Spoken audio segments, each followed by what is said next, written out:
The Texas sun pressed down with heavy heat as laughter floated across my parents' backyard. It was my 28th birthday, and the air smelled of ribs and corn roasting on the grill, mixing with the faint sweetness of iced tea.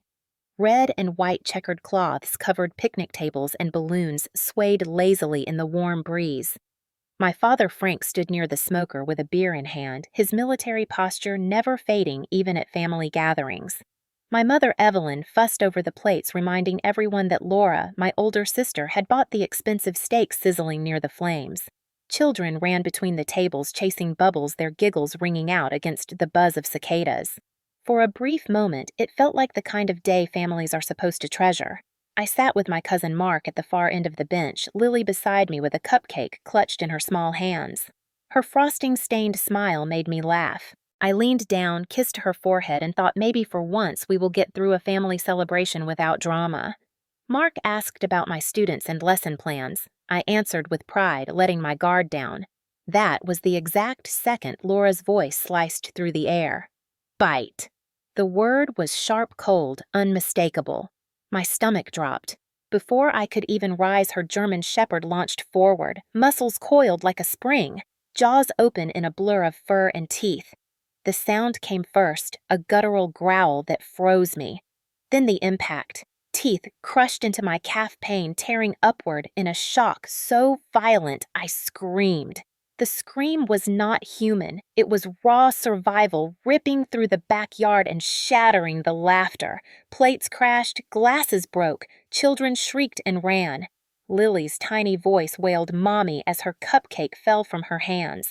I clawed at the dog's head, shoving desperately, but his jaw locked harder. Blood rushed hot and fast, soaking my sandal, streaking down my ankle into the grass. I collapsed sideways, vision spinning, ears ringing with the barking, the cries, the pounding of my heart. My father sprinted toward me, grabbing a dish towel, shouting commands as if still on a battlefield.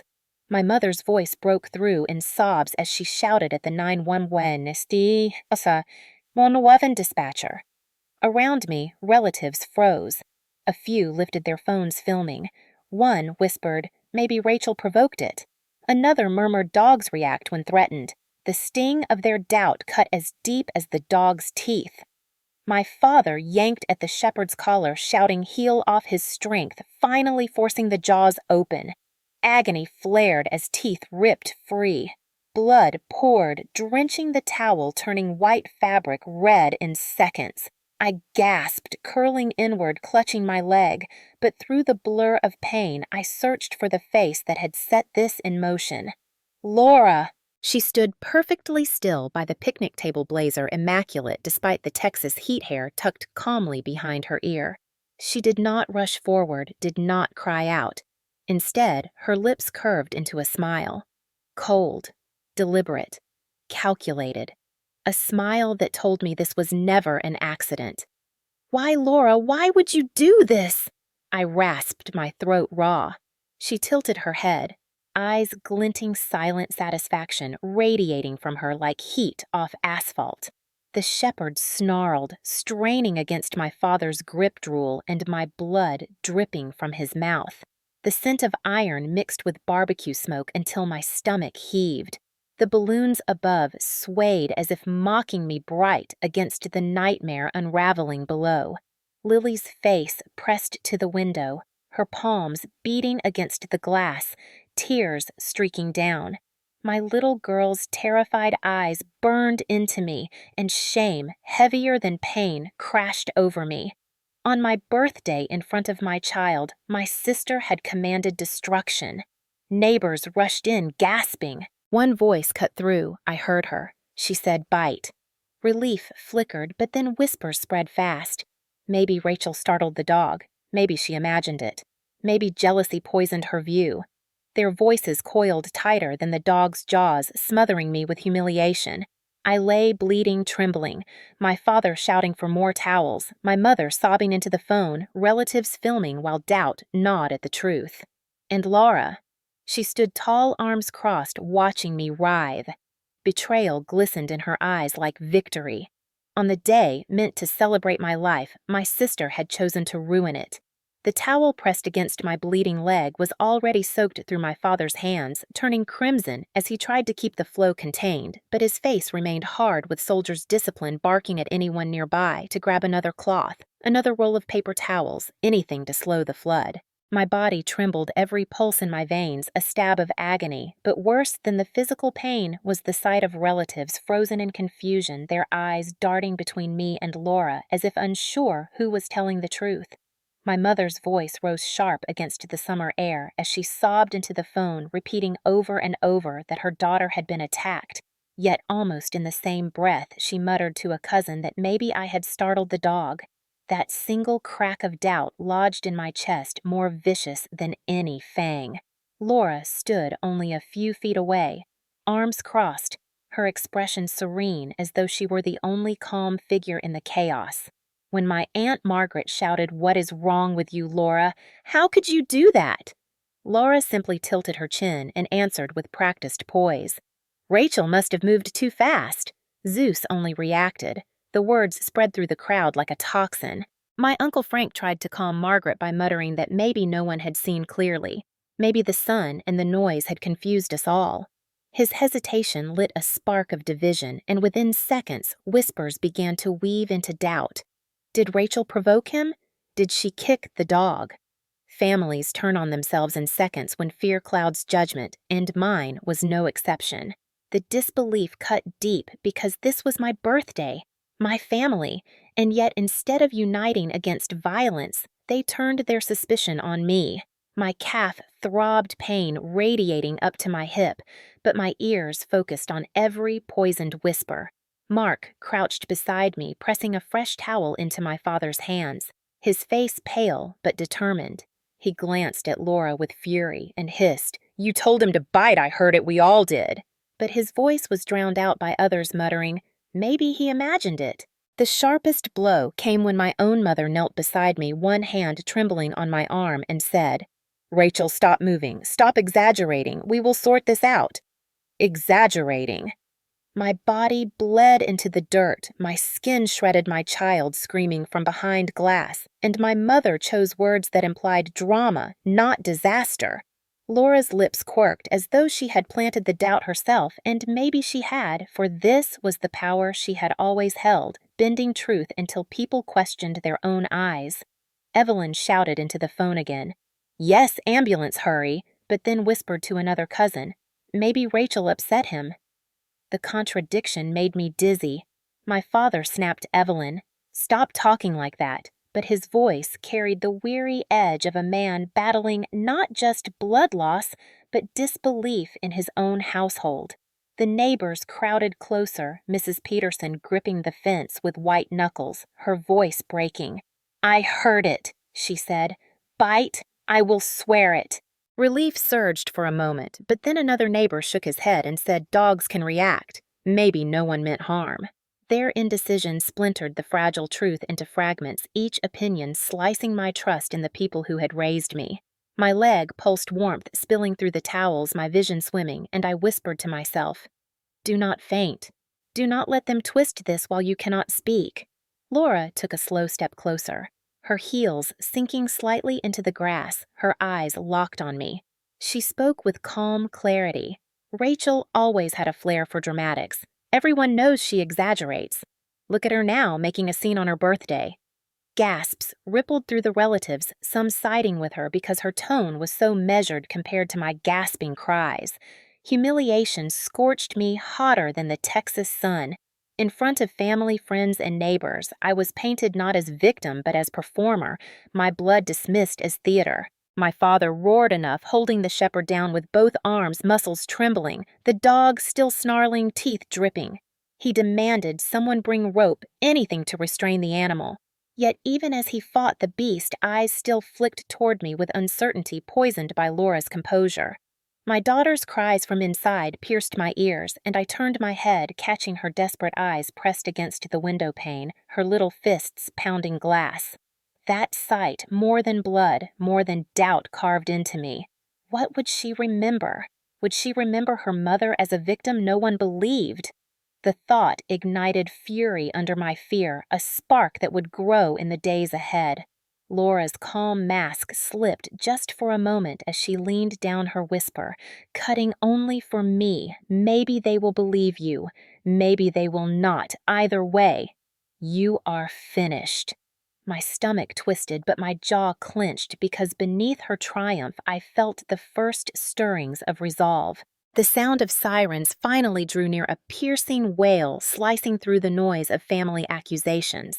My mother rose to wave frantically, tears streaking her face, her cries conflicting with the calm dismissal she had shown seconds earlier. My father barked for everyone to clear space. Some relatives obeyed, others lingered phones, still recording their eyes feeding on spectacle. My heart beat in ragged rhythm, fear colliding with rage, and I realized that the wounds on my leg were not the only scars being carved that day. Reputation, trust, family bonds, all bleeding out in the same dirt.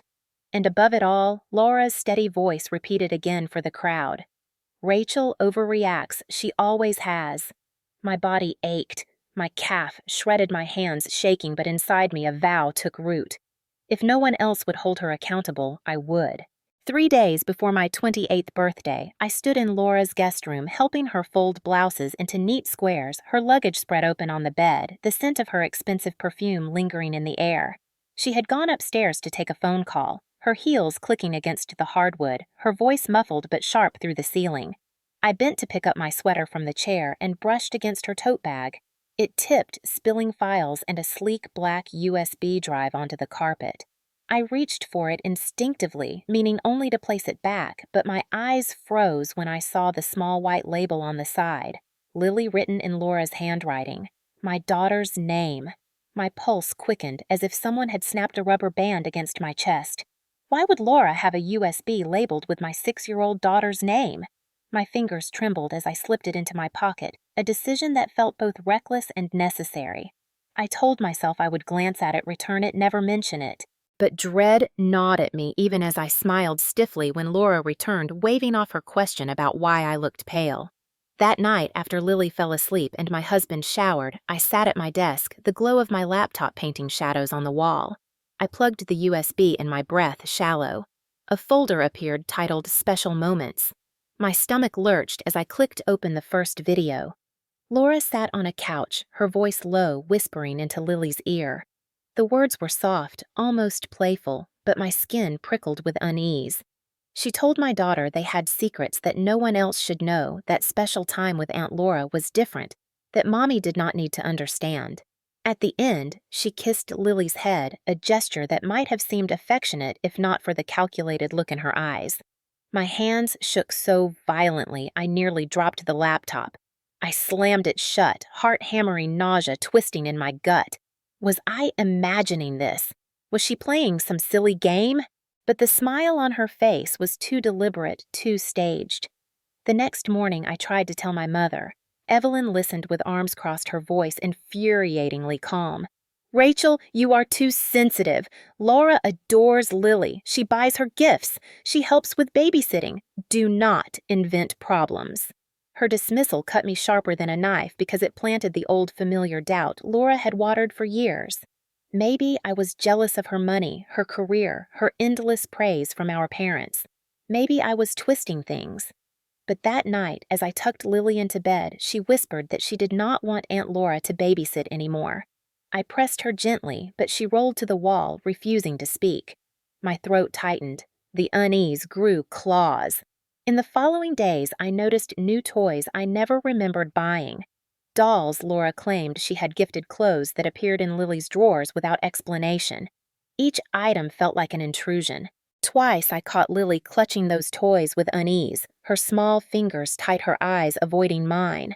I wanted to believe I was overthinking, but the USB burned in my desk drawer, a silent reminder. One evening as I prepared dinner, Laura stopped by with groceries. She leaned down to adjust her dog's collar in the foyer, whispering into his ear. The same posture, the same intimate lean as when she had whispered to my daughter. A chill ran across my skin, even though the air conditioning hummed. When I asked what she said to the dog, she smiled smoothly and replied, only training. That night, I almost deleted the files, thinking that if they were gone, I could forget. But my hand froze over the keyboard. Deleting them would not erase the truth. I slid the USB back into the drawer, my palms damp. Sleep avoided me as I replayed the video in my mind, Laura's voice slithering into Lily's ear. Every creak in the house set me on edge, convinced she had left more behind hidden cameras or notes I had not yet found. The day before the party, Lily clung to me, refusing to go with Laura when she offered to take her for ice cream. Laura's smile tightened at the rejection, her manicured nails tapping against her phone as though making a mental note. That night, Lily cried in her sleep, whispering, "Aunt Laura, no," and I lay awake staring at the ceiling, my stomach in knots. My husband asked what was wrong, but I told him only stress from teaching. In truth, I was trapped between terror and doubt, between believing my intuition and fearing I was unraveling. On the morning of the party, I busied myself with potato salad and paper plates, forcing the unease aside. But when I saw Laura adjusting the German Shepherd's collar in the yard, leaning close, whispering again, that dread returned with full force. It struck me then that the USB was not just creepy. It was a warning, a preview of what she was capable of. I should have spoken louder. I should have told everyone. Instead, I laughed weakly, pretending not to notice. Hours later, when Laura shouted "bite" and the shepherd's teeth sank into my leg, the puzzle snapped together. Every ignored whisper, every dismissed fear, every toy and video had been the trail leading to that moment of betrayal. As I writhed on the grass, blood soaking my skin, her smile above me told me she had been waiting for this, savoring my silence. My mother's denial, my relatives' doubt, my own hesitation, they had all been weapons in Laura's hand. And now on my birthday, the trap had sprung. The world blurred as pain radiated from my calf, but even through the dizziness, I saw Laura's eyes shift toward the picnic table where a steak knife gleamed beside the half-carved roast. My stomach dropped. She had not finished. The shepherd had torn into me, but Laura's gaze made clear she was considering another strike. One final act to erase me completely. My father still struggled with the dog muscles straining as he forced the animal back toward the garage, shouting for someone to find rope. My mother clutched her phone, crying into the receiver, her words fractured between hysteria and denial. Around me, relatives shouted, some calling my name, some screaming at Laura. But Laura's face remained eerily composed, her hand twitching toward the table, her fingers curling slightly as though rehearsing the reach. A surge of terror bolted through me. If she picked up that knife, my father's hands would be too occupied to stop her. My mother, too, lost in panic. My cousins, too, frozen in disbelief. I alone understood what was about to happen. A primal instinct surged. My heel slammed into the leg of the picnic table, rattling the plates and glasses. The knife clattered loudly to the ground, spinning in the dirt a few feet away. Gasps erupted, heads turning, voices overlapping in confusion. Some stepped back, eyes darting between me and the blade. Laura's expression cracked rage, flashing like lightning as she lunged forward, her arm outstretched. Mark moved faster. He grabbed her arm mid-swing, yanking her back with force.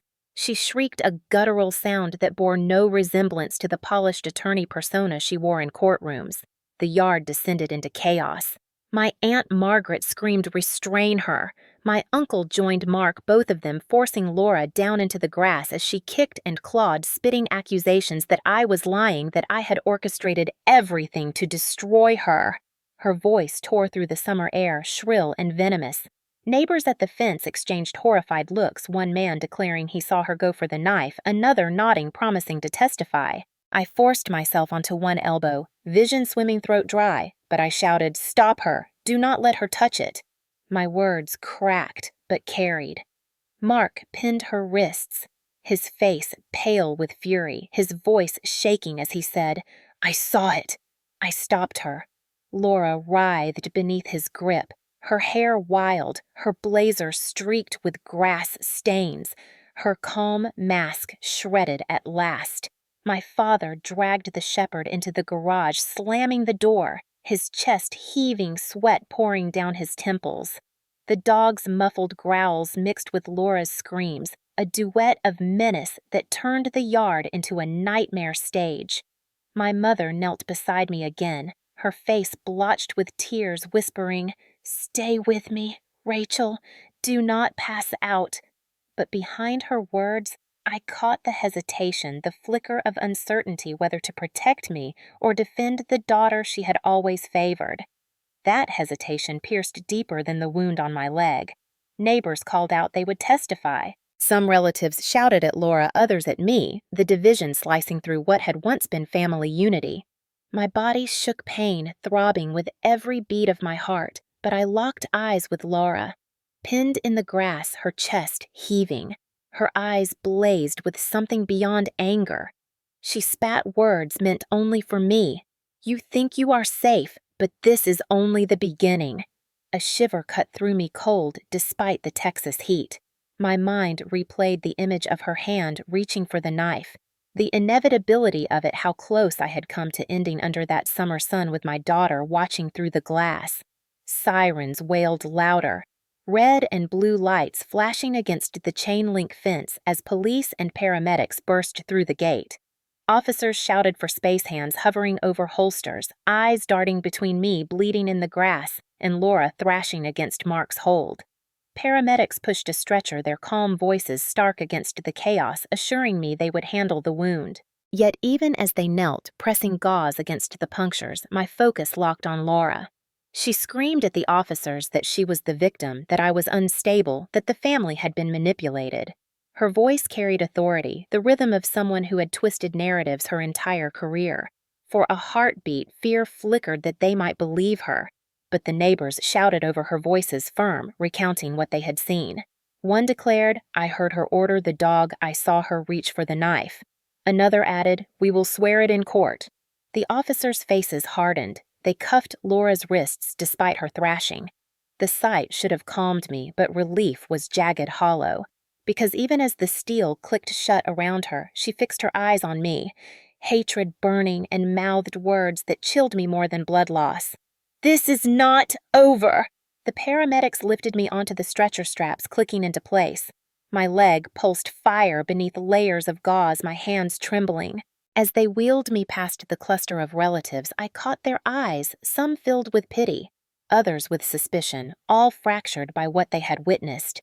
The birthday balloons swayed above grotesque symbols of celebration, turned battlefield.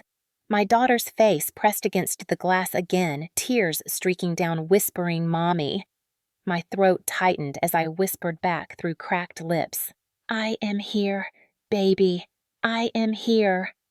The ambulance doors slammed, sealing me away from the chaos, but the echo of Laura's scream and the image of her reaching for that knife carved themselves into my memory, a wound as deep as the one tearing my leg.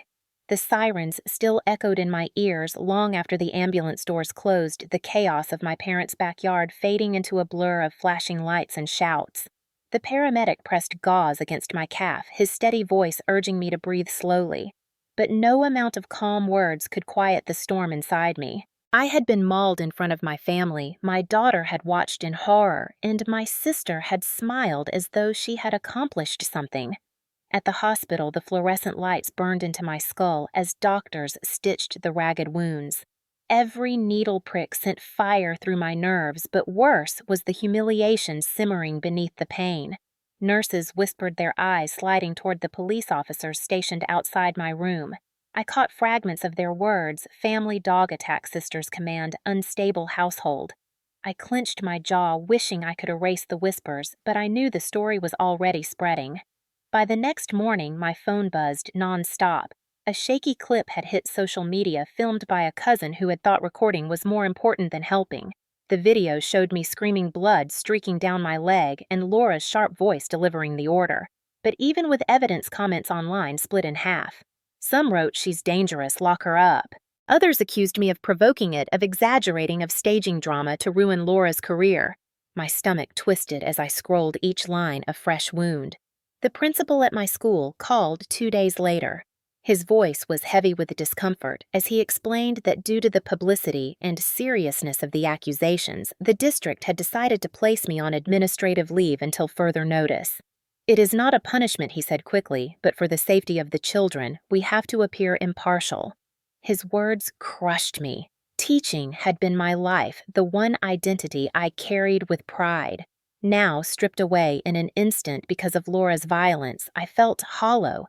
I packed a box from my classroom in silence, avoiding the eyes of parents in the pickup line, their glances sharp with judgment. That evening, my mother called her voice brittle, insisting there had to be an explanation. "Rachel, you are ruining the family with these accusations. Laura would never do that. Maybe you startled the dog, maybe you misunderstood." My grip on the phone tightened until my knuckles whitened. My own mother had watched me bleed, had heard the neighbors swear they heard Laura's command, and still she defended her favorite daughter. Each word from her mouth was a betrayal layered on top of Laura's. My father visited once, sitting stiffly by my hospital bed, his silence heavier than words. His eyes were tired, his jaw clenched, and though he did not defend Laura, he did not openly condemn her either. That silence told me he saw what I saw, but lacked the strength to confront it. The community fared no better. At the grocery store, people whispered behind shelves. At church, some hugged me with sympathy, others avoided me entirely, as if my presence tainted them. A neighbor approached me at the mailbox, her eyes darting nervously before saying, "Rachel, I am so sorry, but maybe you should not push this too far. People are saying you provoked your sister, that you have always been jealous." My throat closed with rage. Jealousy had been Laura's favorite weapon, twisting my accomplishments into nothing, painting me as bitter. And now, the same lie had taken root in the mouths of neighbors I had lived beside for years. My daughter Lily clung tighter in those days, waking from nightmares, whispering, "Mommy, is Aunt Laura coming back?" I held her and promised, no, she will not hurt us again. But my promises felt fragile, like paper shields against fire. Late at night, I replayed the attack in my mind, the command, the bite, the knife glinting on the table. I wondered if anyone truly believed me, or if Laura's practiced calm had already shifted the narrative. My inbox filled with messages from relatives. Some wrote that I had misunderstood that Laura's dog had only reacted. Others sent quiet notes saying they had always felt uneasy around her, that the attack had confirmed their fears. The family fractured into sides like a battlefield, each message a reminder that loyalty was conditional, that blood was not always thicker than truth. Reporters began circling, leaving notes on my porch calling for comments. I ignored them, too drained to fight the public eye. But the weight of silence felt like surrender, and Laura thrived in silence. My husband urged me to see a therapist, reminding me that the trauma was not just physical. He was right. Nightmares woke me, my calf burning, my ears ringing with the echo of Laura's voice. I stared at the ceiling for hours, shame pressing down. Shame that I had been attacked, that my child had watched, that my own family doubted me. Yet beneath the shame simmered anger. Anger that Laura had not only tried to destroy my body, but also my reputation, my career, my place as a mother. She wanted me isolated until I had no support left. That realization hardened into resolve. If she wanted to destroy me publicly, then the truth would have to be exposed just as publicly. No whispers. No hiding. No pretending it was an accident. The scars on my leg would not be the end. They would be the beginning of a fight I had not chosen, but would not abandon. Detective Sarah Hale arrived at my house 3 days after the attack, her presence calm but commanding as she stepped into my living room with a notepad tucked under her arm. She looked me directly in the eyes, her steady brown gaze holding none of the doubt I had seen in my family, and introduced herself as the lead on the case.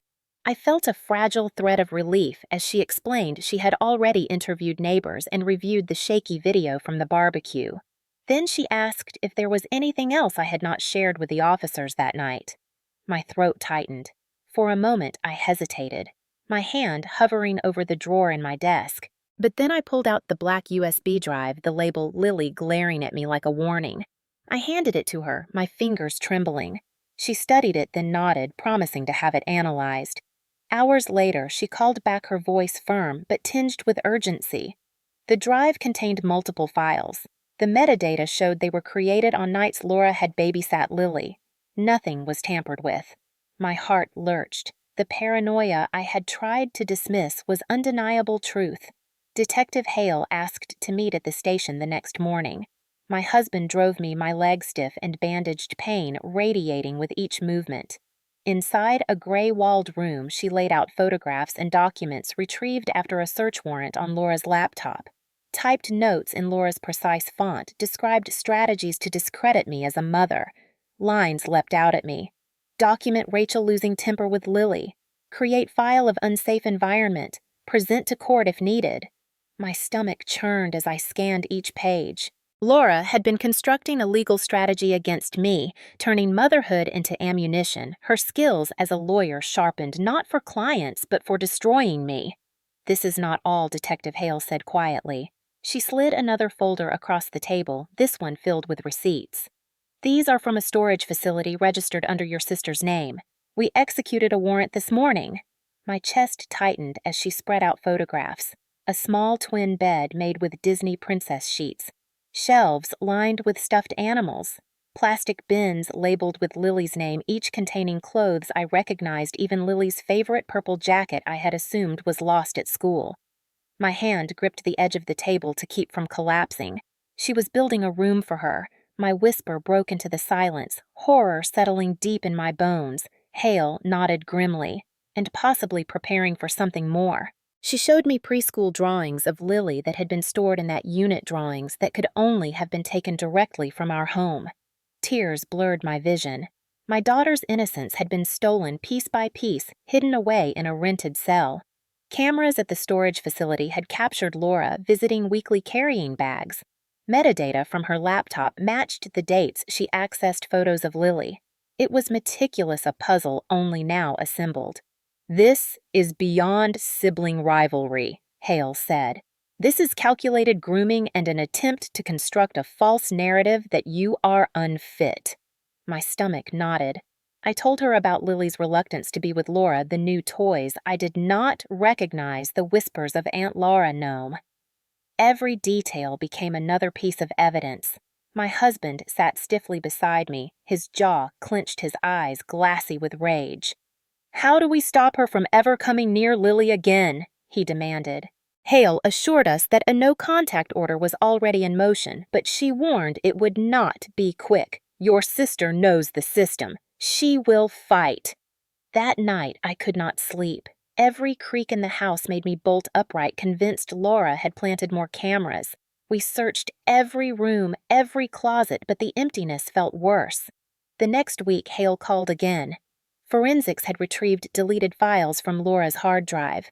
They showed doctored audio clips where Lily's crying was isolated without context notes indicating Laura planned to present them as evidence of abuse. My skin crawled.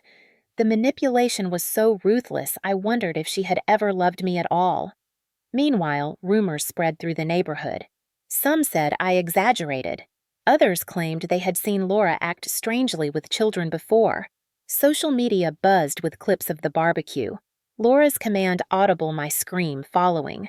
The court of public opinion was divided, my name tossed around like a hashtag.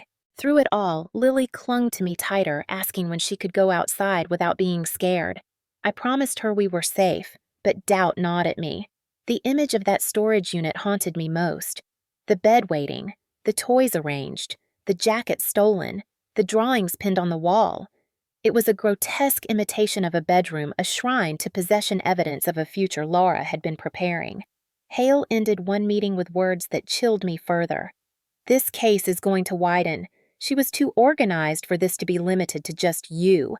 We are checking if she has attempted similar tactics with other families. My stomach churned, but resolve hardened. Laura had not only tried to destroy me, she had endangered my daughter and possibly others. As I left the station on crutches, reporters shouted questions. Did your sister plan to kidnap your daughter? The word lodged in my chest. Kidnap. It was no longer speculation.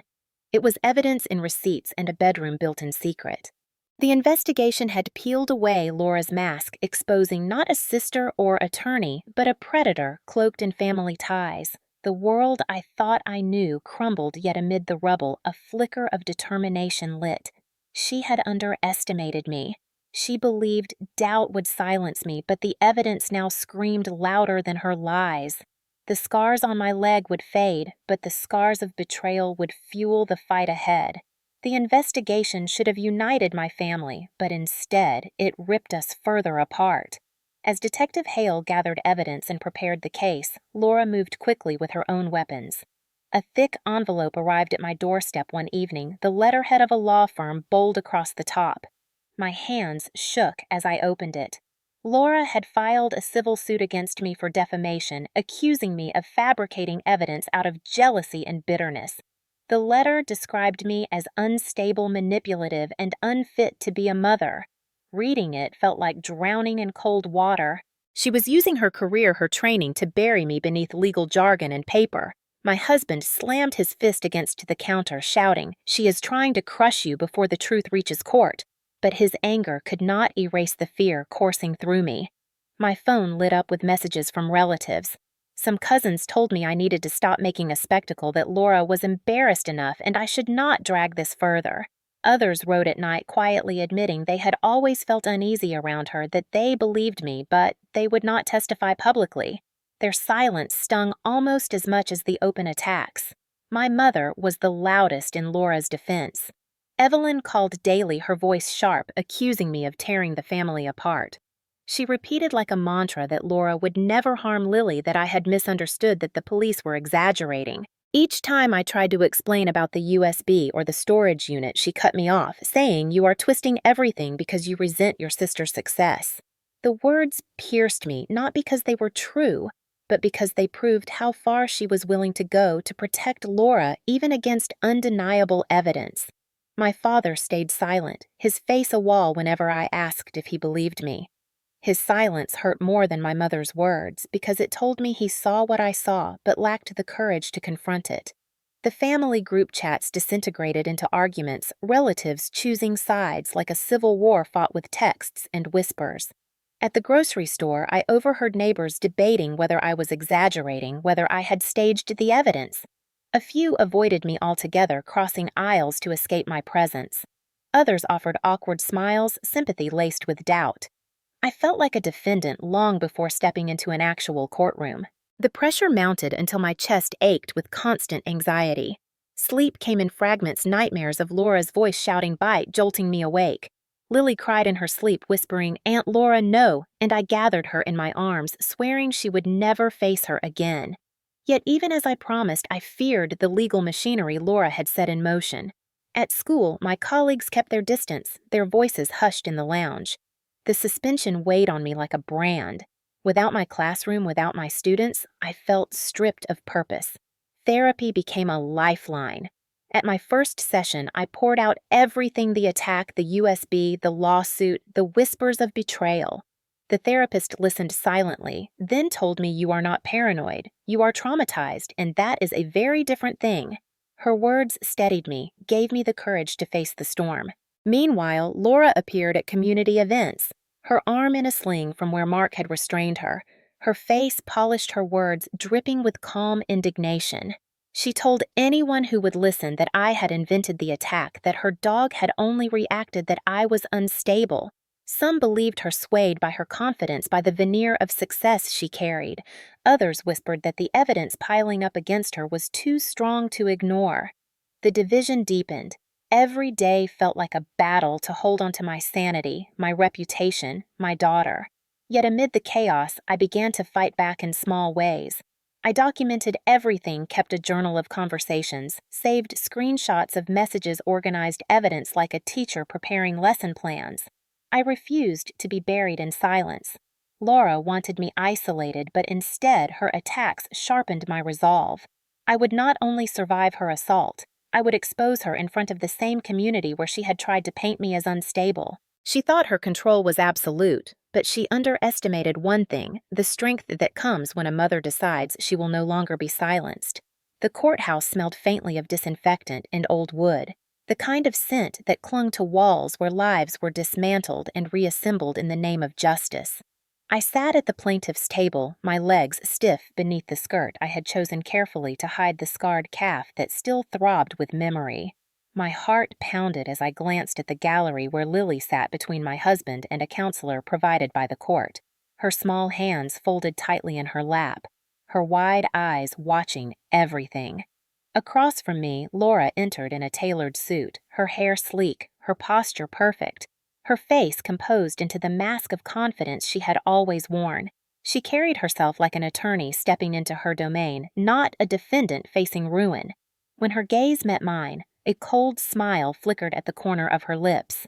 The judge called this session to order, his gavel echoing through the chamber, and the trial that had consumed my life truly began. Daniel Ruiz rose first, the prosecutor's voice calm but firm, laying out the case as though weaving a net from which Laura could not escape. He spoke of deliberate assault of a trained German shepherd, commanded to maim, of digital evidence proving a calculated plan to undermine me as a mother of a storage unit prepared as though for abduction. His words tightened the air, drawing the jury's eyes toward me, toward Lily, toward the truth that had nearly been buried under gaslighting and denial. When Laura's attorney stood, his tone was smooth as silk, his words practiced. He painted me as a bitter younger sister, jealous of my accomplished sibling, suggested the dog had acted on instinct, claimed the USB had been planted, argued that the storage unit was nothing more than a place Laura used for personal reasons. His narrative twisted the years of pain into a story of envy and fabrication, and for a moment my stomach churned with fear that the jury might believe him. The first witness was Mrs. Peterson, the neighbor whose voice had cut through the chaos that day. She sat nervously, but when questioned, her voice steadied. "I heard Laura shout the word 'bite,'" she said firmly.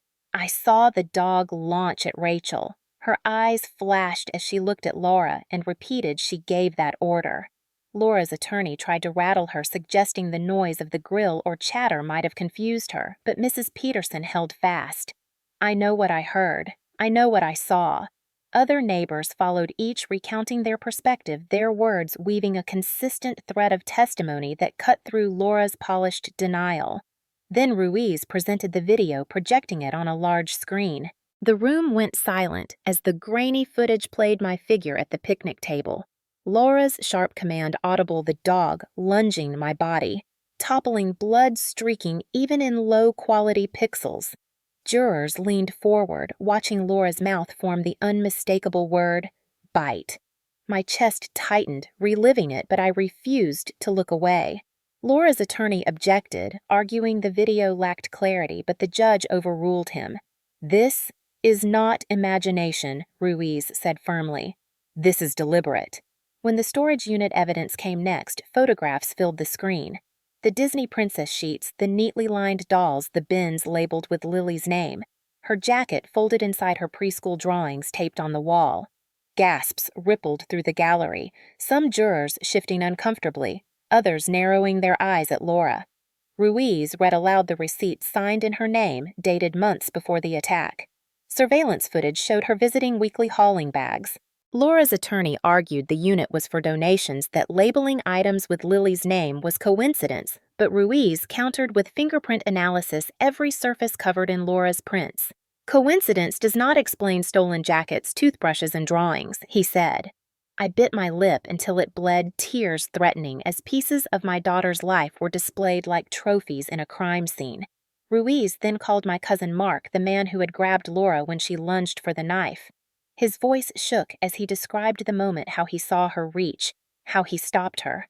The defense pounced, pressing him on whether he could have misinterpreted her movement, but Mark snapped with anger.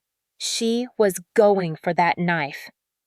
"I saw it," I stopped her. His outburst silenced the room, his conviction undeniable. My father testified next, his voice controlled but heavy, as he recounted how he restrained the dog, how he saw Laura's face filled with intent. When my mother was called, she twisted her hands, torn between daughters. The defense leaned on her denial, her insistence that Laura could not have meant harm. Ruiz asked gently if love had blinded her. Tears streamed down her face as she whispered, "Maybe I did not want to see. Maybe I could not face it." The jury watched closely, weighing her pain. Ruiz then called Detective Hale.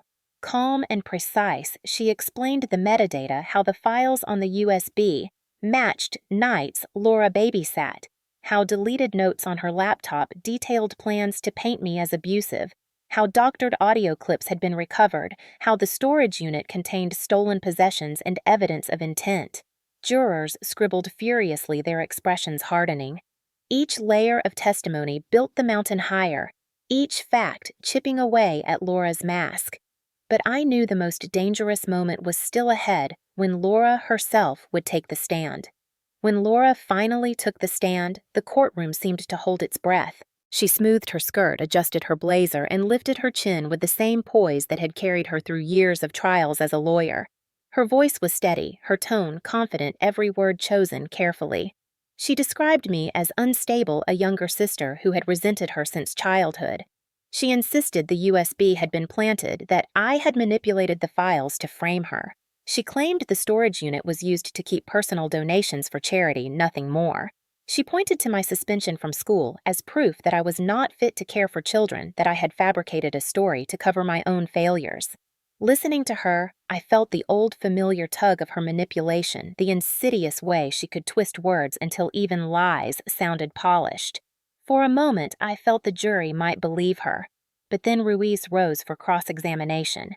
He walked slowly, deliberately, holding up a photograph of the storage unit. "If this was your personal space, why label bins with your niece's name?" he asked, his voice calm but piercing. Laura faltered for the first time, her reply stammering. She said it was a mistake, a coincidence. Ruiz pressed further, showing receipts bearing her signature receipts for storage fees dated months before the attack. "If this was fabricated, why are your prints on every page?" He paced closer, projecting footage of her visiting the unit weekly hauling bags. He lifted still images from the barbecue video, freezing the frame as her lips formed the word bite. The silence was deafening as the jury watched her command unfold frame by frame. Ruiz asked pointedly if the jury should believe their own eyes or the denial of a woman caught on tape. Laura's composure cracked, her voice rising, insisting she was the victim, that I was lying, that the entire family had conspired against her. But the more she raised her voice, the more the jury stiffened, their expressions cooling. Ruiz ended quietly, reminding them that technology does not lie, that fingerprints, metadata, and video do not bend to jealousy or envy. He told them this was not sibling rivalry, but calculated assault, an attempt to destroy a mother and steal her child. When closing arguments came, Ruiz delivered his words with the weight of evidence. He reminded the jury of the neighbors who heard the command, the family who saw the knife, the police who restrained the dog, the storage unit filled with a child's stolen belongings, the digital fingerprints of manipulation. He asked them to deliver justice not only for me, but for Lily. Laura's attorney tried to strike back with smooth rhetoric, but his words sounded hollow against the mountain of facts. The jury filed out, the judge's gavel echoing, and silence filled the courtroom as we waited. Hours dragged, each tick of the clock another heartbeat of dread. I sat rigid, my hands clasped, my eyes locked on Lily in the gallery, her small face tight with worry. When the jury finally returned, their faces were grim, their steps heavy. The foreperson rose, unfolding the paper, and announced the verdict. Guilty on all counts: aggravated assault, conspiracy, attempted child endangerment, evidence tampering. My breath caught tears streaming unchecked as Ruiz placed a steady hand on my shoulder. The judge pronounced the sentence: 18 years in prison, revocation of her law license lifetime, no contact with minors, including Lily. Gasps rippled through the courtroom, my mother sobbing into her hands, my father's jaw tightening as if years of silence weighed on him at once. Laura's face twisted, fury and disbelief colliding, her voice hissing as deputies seized her arms.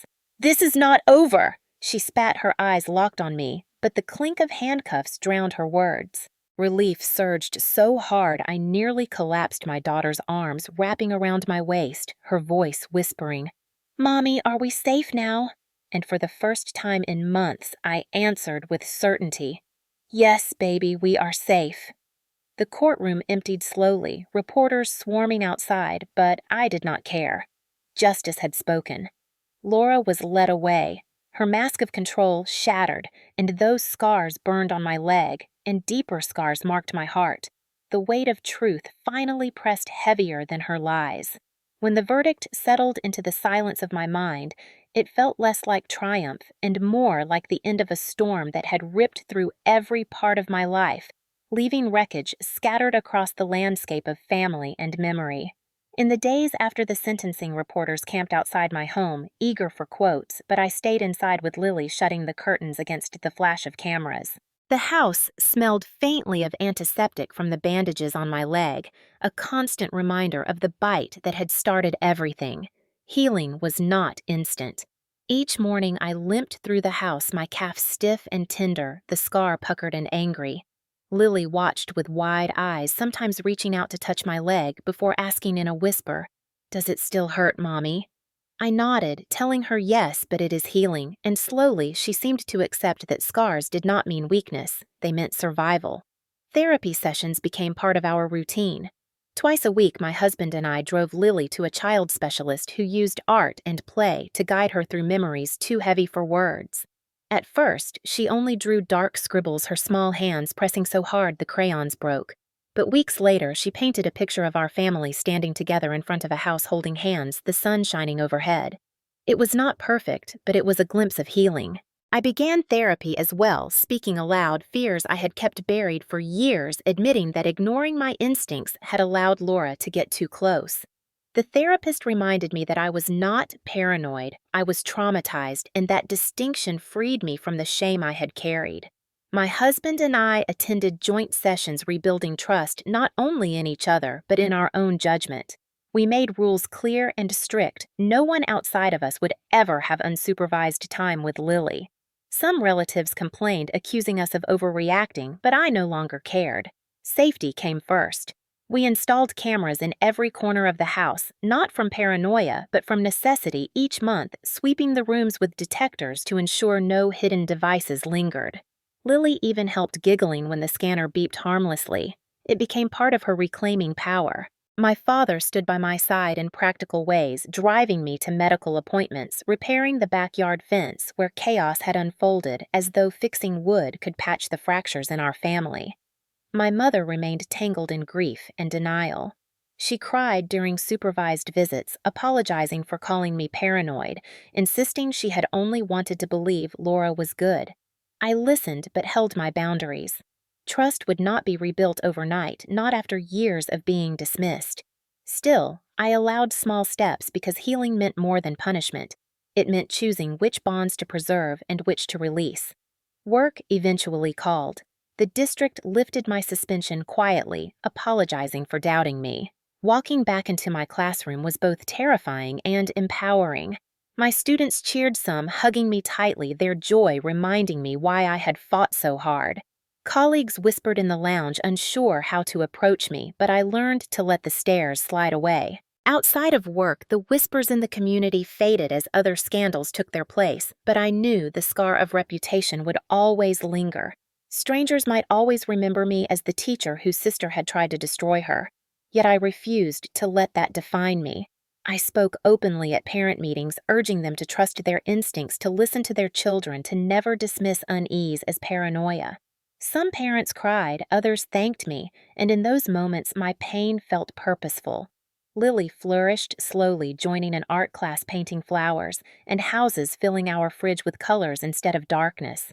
At night, she still sometimes woke crying, but she learned to whisper her fears instead of burying them. I told her Aunt Laura would never come back, that the law had made sure of it, and for the first time she seemed to believe me. One afternoon, she handed me a drawing of our family holding hands with a small puppy beside us. "He is ours," she said. Weeks later, we adopted a gentle rescue dog. Lily named him Lucky, and watching her laugh as he chased her around the yard replaced fear with joy. Months turned into a year. Laura remained behind bars, her letters intercepted by the court, her appeals denied, her shadow fading into the past. The protective order remained a shield I clung to, even if she could no longer reach us. At a school assembly, I was invited to speak about resilience. Standing before parents and colleagues, I told our story, carefully omitting the darkest details but keeping the core truth. I ended with words that had become my mantra: trust your gut, set boundaries, never ignore the quiet warnings that something is wrong.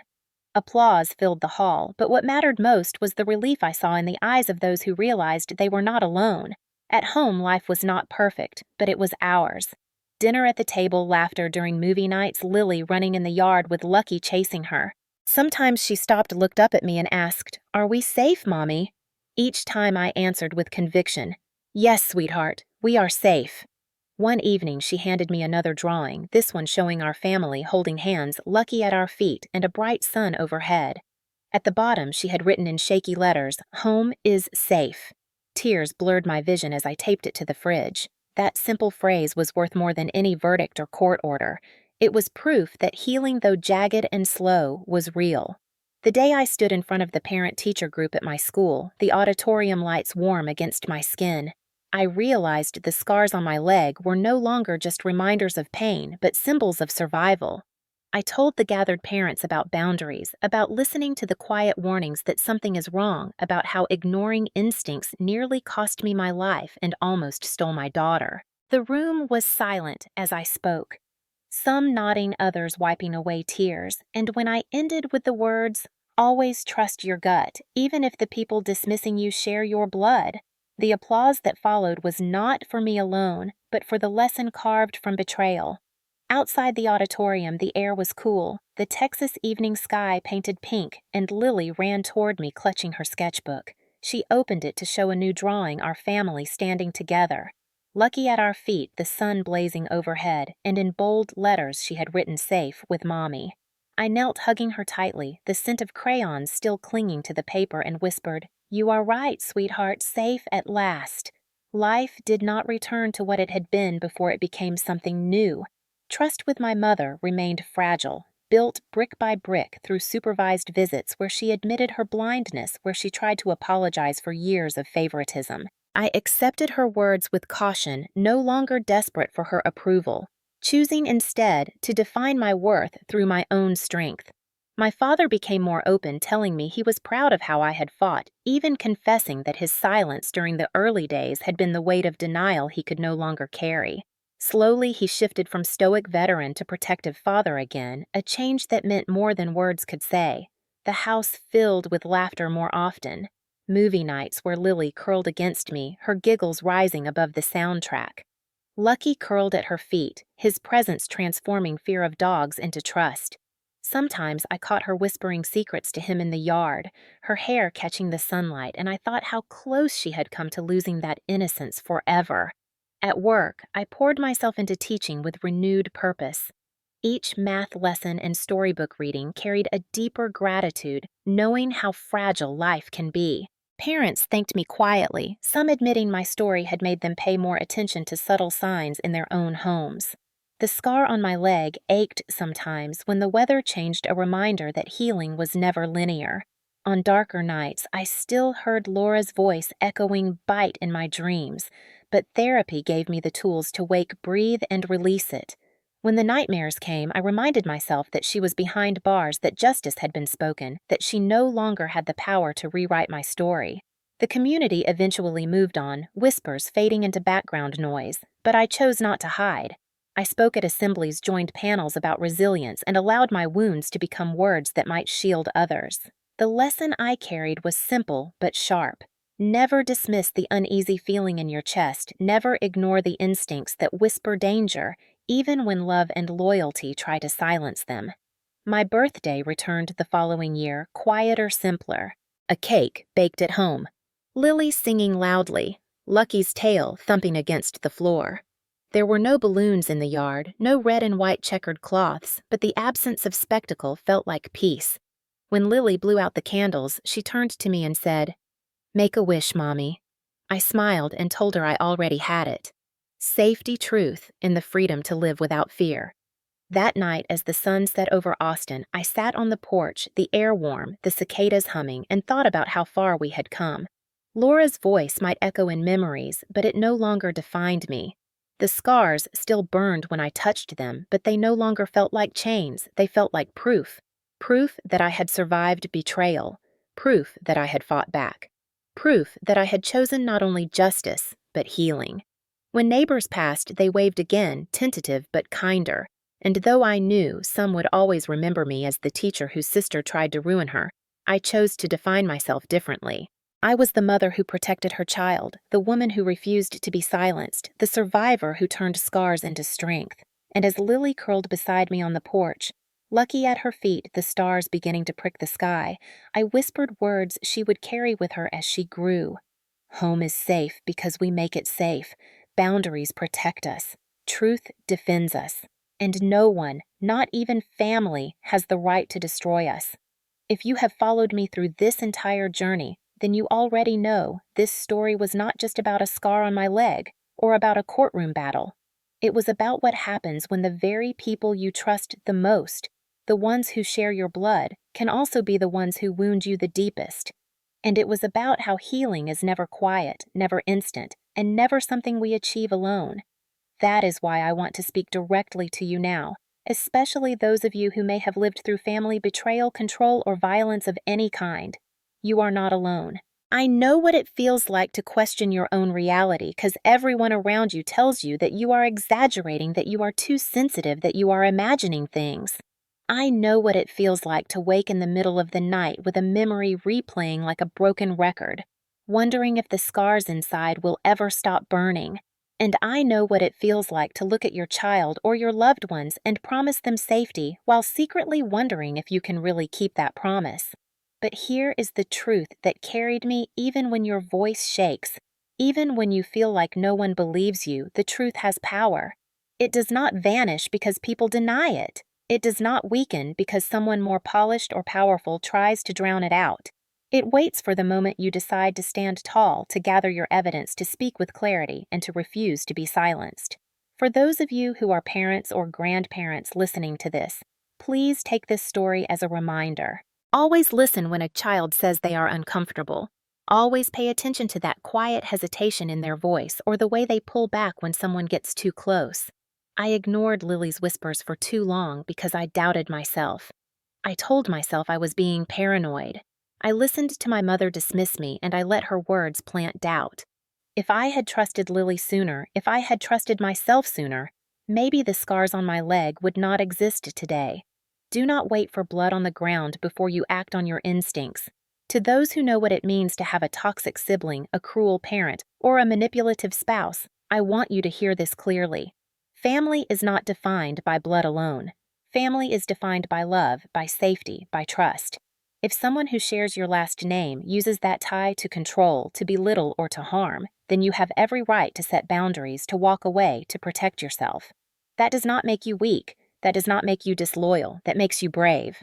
When my own relatives turned on me whispering that I was jealous, that I was unstable, I thought I was losing everything. But what I gained was the clarity to see who truly stood with me. People like my cousin Mark, who held Laura back when she lunged for the knife. People like my father, who even in silence, still dragged that dog away. And eventually, people like the neighbors who spoke the truth in front of the jury. Your allies may not always be who you expect, but they exist, and sometimes they appear when you decide to step forward into the light. Healing has not been simple. Therapy taught me that trauma is not a wound you stitch once and forget. It is something you carry, something you learn to integrate, something that teaches you to live with scars instead of waiting for them to disappear. But healing is possible. I saw it when Lily drew our family with a sun overhead. I saw it when she laughed with Lucky, our rescue dog, no longer afraid. I saw it when I stood before a room of parents and told them to trust themselves. I see it now in the way I can speak to you without trembling, in the way I can claim my own story instead of hiding it.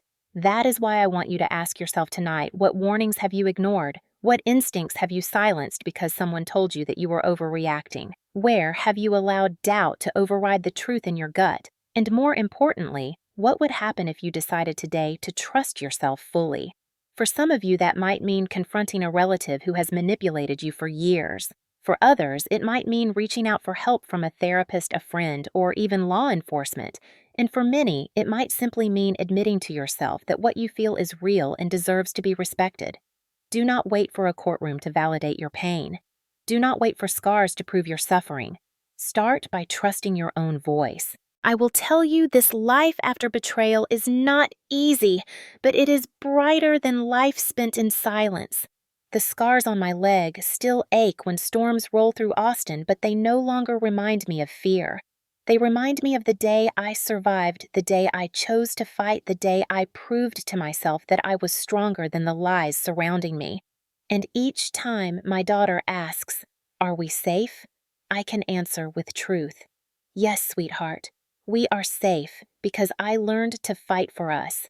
If this story moved you, if it reminded you of something in your own life, please do not keep it to yourself.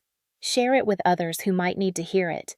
Leave your thoughts, your stories in the comments because you never know who might read them and realize they are not alone. And if you are listening right now from anywhere in the world, tell me where you are watching from. Tell me what lesson you will carry forward, because stories are not just about one family in Texas. They are about all of us, about the ways betrayal and resilience echo across generations and across borders. As I close this chapter, I want to leave you with one last thought. Scars may still burn, but they can also light the way. Let them remind you that you endured, that you chose to rise, that you turned pain into proof of your own strength. And when the people who doubted you, dismissed you, or tried to silence you, look at you now, they will see not a victim, but a survivor who claimed her truth.